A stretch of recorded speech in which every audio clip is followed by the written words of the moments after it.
আসসালামু আলাইকুম রহমতুল্লাহি অবরকাতুহ। সম্মানিত দর্শক, রাজনীতি থেকে আওয়ামী লীগের আলোচনা কোনো অবস্থাতেই বাদ দেওয়া যাচ্ছে না। প্রধান উপদেষ্টা ডক্টর মোহাম্মদ ইউনূস তিনি যেভাবে বলছেন যে ফ্যাসিস্টকে আর ফিরে আসতে দেওয়া হবে না। এক, দুই নম্বর হলো যে আওয়ামী লীগের মতো একটা ফ্যাসিস্ট দলকে বিদায় করার জন্য ১৬টি বছর আমাদেরকে অপেক্ষা করতে হয়েছে। তো আগামীতে যদি এরকম কোনো ফ্যাসিস্টের উদ্ভব হয়, সেক্ষেত্রে জাতিকে যেন ১৬ বছর অপেক্ষা করতে না হয়। এজন্য যেভাবে সংস্কার দরকার, পরিবর্তন দরকার, আইন দরকার, কানুন দরকার, যেভাবে স্টিম রোলার দরকার, কঠোর হওয়া দরকার, সবই তিনি করবেন। এগুলো তার মোদ্দা কথা। তার যারা সহযোগী রয়েছেন, তার পক্ষে যারা কথাবার্তা বলেন, তাদের মুখে দৈনিক যদি ১০০টি কথা হয় রাজনীতির কথা, সেখানে দেশ নিয়ে তেমন কোনো কথাবার্তা নেই, এনসিপি নিয়ে কোনো কথাবার্তা নেই, বিএনপি নিয়েও কোনো কথাবার্তা নেই। কেবলই মাত্র Awami League, Awami League, Awami League. Sheikh Hasina, Sheikh Hasina, Sheikh Hasina, fascist, fascist, fascist. এর বাইরে যারা সরকারের যাকে বলা হয় মাউথ স্পিচ হিসেবে কাজ করেন, তারা তো সবাই মোরালের সবাই আওয়ামী লীগের যত কুৎসিত ভাষায় গালাগাল দেয়া যায় সেভাবে গালাগাল দিচ্ছেন।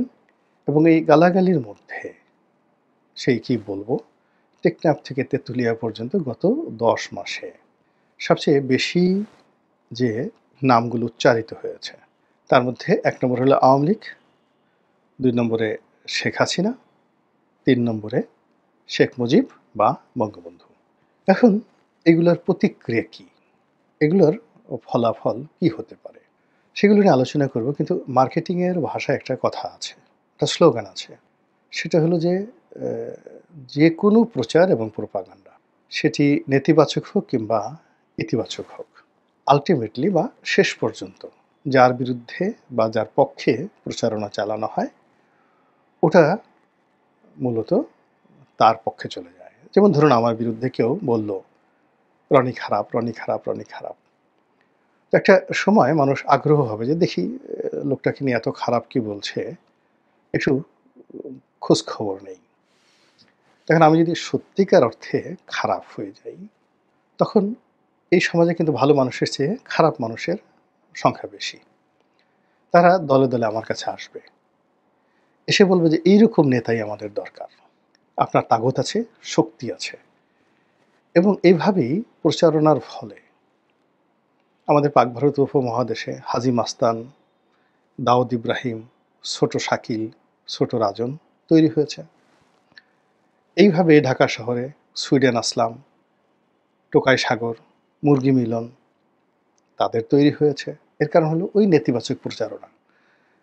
মানে আমি সেই ৮০-র দশকের সবচেয়ে ভয়ঙ্কর একজন ছাত্রনেতা, মানে যার ভয়ে বাঘ এবং মহিষ এক ঘাটে পানি খেত। তো আমি নাম বললাম না। সেই ছাত্রনেতার যিনি বস, তিনিও ওইরকমই বাঘে মহিষে তার নামে পানি খেত, কিন্তু তিনি অনেকটা পলিটিক্যাল, লিবারেল। আর যার কথা বলছি তিনি মানে চরিত্রের যত মন্দ দিক আছে, খুনি বলেন, ধর্ষক বলেন, চাঁদাবাজ বলেন, সব ওই সেই গুন্ডা ছাত্র নেতার সম্পর্কে সেই এরশাদ জামানাতে ঢাকা বিশ্ববিদ্যালয়ে খুবই নামকরা ছাত্রনেতা অভিষেক ছিল। তো আমি আমার বাসায় একদিন বেড়াতে গেছেন সেই যে মহাগুন্ডার যিনি বস বেড়াতে গেছেন। তো আমি তাকে বললাম যে ভাই, ও আসলে কেমন, ওর তো এরকম এরকম এত খুন করেছে, খারাপই করেছে। উনি বললেন যে একেবারে বেগু ভুয়া, ও জীবনে একটা মুরগিও জবাই করেনি কখনো। মুরগির রক্ত দেখলে ছটফট ছটফট করে সে মানে আত্মহত্যা করার মতো অবস্থা হয়ে যেত, এরকম একটা ছেলে। তো তাকে বানিয়ে দেওয়া হয়েছে বাংলাদেশের সর্বকালের সেরা গুন্ডা। এবং সে যদি কোথাও টেলিফোন করত, সঙ্গে সঙ্গে সেখানে কান্নার রোল পড়ে যেত। এরকম অসংখ্য ঘটনা আছে। তো আপনি যখন কারো বিরুদ্ধে প্রচারণা করবেন, তখন ওই মন্দ লোকগুলো তার আশেপাশে যাবে এবং তাকে গ্যাং লিডার বানিয়ে তারা অপকর্ম করবে। আর সে সেই মন্দ না হয়েও সেই গ্যাংদের যারা অর্জিত সেই ধনসম্পদ, সেগুলো পায়ের উপর পা তুলে সে খাবে। এই গেল মন্দ প্রচারণার। তো আমার সম্পর্কে যদি আপনি প্রচারণা করেন যে এটা গুন্ডা, বাহিনী বাহিনীর প্রধান, আন্ডারওয়ার্ল্ডের ডন, এটা আছে, এটা আছে, তো ওই লোকগুলো আমাকে সমীহ করবে এবং আমার কাছে আসবে এবং আমি না চাইলেও এই আন্ডারওয়ার্ল্ডের ডন হয়ে যাব। আবার যদি আমার প্রশংসা করেন যে এই লোকটা ভালো, লেখাপড়া জানে, ইত্যাদি ইত্যাদি, তাহলে ওই ভালো লোকগুলো আমার প্রতি আকর্ষিত হবে, তারা আসবে এবং আমি সেই ভালো লোকদের মধ্যে নেতা হয়ে যাব। তাহলে আপনি যাই করেন না কেন, আল্টিমেটলি কিন্তু পুরো জিনিসটাই আমার পক্ষে চলে আসছে। তো এইভাবে এখন আওয়ামী লীগ সম্পর্কে যে প্রচারণা চালানো হচ্ছে সরকারের পক্ষ থেকে, সরকার সমর্থকদের পক্ষ থেকে, শেখ হাসিনা সম্পর্কে যে প্রচারণা হচ্ছে, শেখ মুজিব সম্পর্কে যা চালানো হচ্ছে, আলটিমেটলি পুরোটা তাদের পক্ষে চলে যাচ্ছে। আর এই পক্ষে চলে যাওয়ার কারণে যেটা হচ্ছে আওয়ামী বিরোধী শক্তির মধ্যে একটা আতঙ্ক, ভয় তৈরি হচ্ছে এবং ভয় খুব খারাপ জিনিস। ধরুন আপনি মাঝপথে আপনি কোথাও যাচ্ছেন গভীর রাতে, অমাবস্যার রাতে, তো হঠাৎ করে আপনার মনে হলো যে সামনে যে একটা তাল গাছ আছে, তাল গাছে একটা ভূত আছে, আর তাল গাছের সেই রাস্তার উল্টো দিকে একটা বট গাছ আছে, সেই বট গাছে একটা পেতনি আছে। তো আপনি খুব জ্ঞানী গুণী বৈজ্ঞানিক, কিন্তু ওই রাতে আপনার মনে হলো যে এই ভূতটি, আপনি ছোটকালে গল্প শুনেছেন, সে রাত 12টার পরে একটা পা বট গাছে রাখে আর পেতনি তার আর একটা পা এ তাল গাছে রাখে। তো হঠাৎ করে আপনি ওই গভীর রাতে একাকে যাচ্ছেন, আপনি একবার তাল গাছের দিকে তাকাবেন আর একবার সেই বট গাছের দিকে তাকাবেন। সেখানে পেতনি ভূত থাকুক বা না থাকুক, পা থাকুক বা না থাকুক, আপনি মুহূর্তের মধ্যে ফ্রিজ হয়ে যাবেন, সেন্স হারিয়ে ফেলবেন। এটাই হলো সত্যিকার অর্থে বাস্তবতা। আপনারা যারা শ্রীকান্ত উপন্যাস পড়েছেন, সেই শ্রীকান্ত উপন্যাস শরৎচন্দ্র চট্টোপাধ্যায়ের, সেখানে শ্রীকান্ত যেভাবে সেই চিতার যে মানে চিতাখানা যেটাকে বলা হয়, শ্মশান ঘাট, সেখানে গিয়ে যেভাবে ভয় পেয়েছিলেন, এরকম ভয় পাওয়ার যে দৃশ্য বাংলা সাহিত্যে আর কেউ ফুটিয়ে তুলতে পারেননি। তো আওয়ামী লীগ সম্পর্কে এই যে যত প্রচারণা করা হচ্ছে, আলটিমেটলি আওয়ামী বিরোধী শক্তি যারা আছে তাদের মধ্যে ভয় তৈরি হয়ে যাচ্ছে। এখন যারা বলছেন, যারা প্রচার করছেন, তারা বুঝে হোক না বুঝে হোক, ইচ্ছায় হোক অনিচ্ছায় হোক, তারা কিন্তু নিজেরা ভয় পাওয়া শুরু করেছেন এবং তাদের এই ভয়টি অনেকের মধ্যে তারা এগুলো সঞ্চারিত করছেন। ফলে ধরেন লন্ডনে এক লোক আছেন, তিনি শেখ হাসিনাকে খুব গালাগালি করেন, বা আমেরিকাতে একজন গালাগালি করেন। তো তিনি গালাগালি করেন, কিন্তু তার কাছে মনে হয়, আরে আমার তো আত্মীয় স্বজন ঢাকা শহরে আছে, আমার আপনজন আছে, প্রিয়জন আছে, আওয়ামী সন্ত্রাসীরা যদি একদিন সেই এদের উপর আক্রমণ চালায় তাহলে কি হবে? এই কথা বলতে বলতে কেউ যদি গাড়ি চালায়, মুহূর্তের মধ্যে দেখা গেল গাড়িতে একটা অ্যাক্সিডেন্ট করলো। কেউ যদি ডাক্তার ইঞ্জেকশন দেয়, দেখা গেল যে মানুষের ইঞ্জেকশনের পরিবর্তে পশুর ইঞ্জেকশন দিয়ে পুরো মানুষটাকে মেরে ফেললো। এই হলো ভয়। তো এই গেল একটা সাইড, আওয়ামী লীগ সম্পর্কে আতঙ্কের একটা সাইড। অন্যদিকে যেটা হচ্ছে যে আওয়ামী লীগের যেই লোকগুলো অবদমিত ছিল, আপনি যে কোনো একটা অপরাধ, সেটা জেনা হোক, ব্যভিচার হোক, চুরি হোক, ডাকাতি হোক, এটা যখন বারবার আপনি তাকে খোঁটা দিবেন যে তুই চোর, তুই চোর, তুই চোর, তুই ডাকাত, তুই ডাকাত, তুই ডাকাত, তারপরে শরীয়তে বিচার করবেন, বিরাট গ্রামে একটা যাকে বলা হয় বিচার বসালেন, চোরকে পিঠমোড়া করে গাছের সঙ্গে বেঁধে জুতো পিটা করলেন, তারপর শেষে জুতোর মালা গলায় দিয়ে তাকে সারা দেশ ঘোরালেন। বিশ্বাস করেন এ কাজে কোনো দিন চুরি বন্ধ হয়নি, ডাকাতি বন্ধ হয়নি। অনেক ডাকাতের চোখ তুলে দেওয়া হয়েছে, কিন্তু সে অন্ধ অবস্থায় ডাকাত দলের নেতা হয়ে গেছে। এরকম ঘটনা হাজার হাজার আছে। তো এইরকম ঘটনায় যেটা হয় সেটা হলো, ওই যে যারা অন্যায় করে, অপরাধ করে, ওদের সাহস বেড়ে যায়, শক্তি বেড়ে যায়, এবং একটা মানুষের সবচেয়ে বড় যে সম্পদ, সেটা হলো তার লজ্জা, শরম, হায়া। তো মানুষ যখন এরকমভাবে প্রকাশ্যে লাঞ্ছিত, অপমানিত হতে থাকে তখন তার এই লজ্জা, শরম, হায়াটা চলে যায়, সে বেহায়া হয়ে পড়ে। এবং বেহায়াদের মতো এরকম ভয়ঙ্কর প্রাণী এই মহাবিশ্বে আর নেই।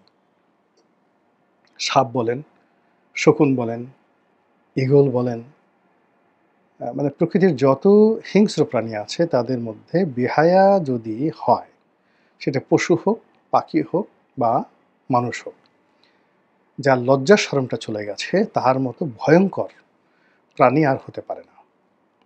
এখন আওয়ামী লীগের যে সমস্ত লোকজন পালিয়ে গেছে, পালিয়ে আছেন, অন্যায় করেছেন, তারা এই গত ১০ মাস ধরে অনেকে অনুতপ্ত ছিলেন, অনেকে চিন্তা করছেন তওবা করব, অনেকে বলছেন যে না, আমি আর যা কিছু হচ্ছে এটা আমারই প্রাপ্য। কিন্তু যখন এই বিষয়গুলো নিয়ে বারবার আওয়ামী লীগ বলতে বলতে এমন অবস্থা হয়ে গেছে, এখন দেখা যাচ্ছে যে আওয়ামী লীগের বিরোধী যে মুখগুলো, সেটা সোশ্যাল মিডিয়াতে, বিশেষ করে ফেসবুক, ইউটিউব, এখানে আওয়ামী বিরোধী গ্রহণযোগ্য মানে জনপ্রিয়তা আছে এরকম মুখের সংখ্যা হাইয়েস্ট ৫ থেকে ৬টি, নট মোর দ্যান দ্যাট।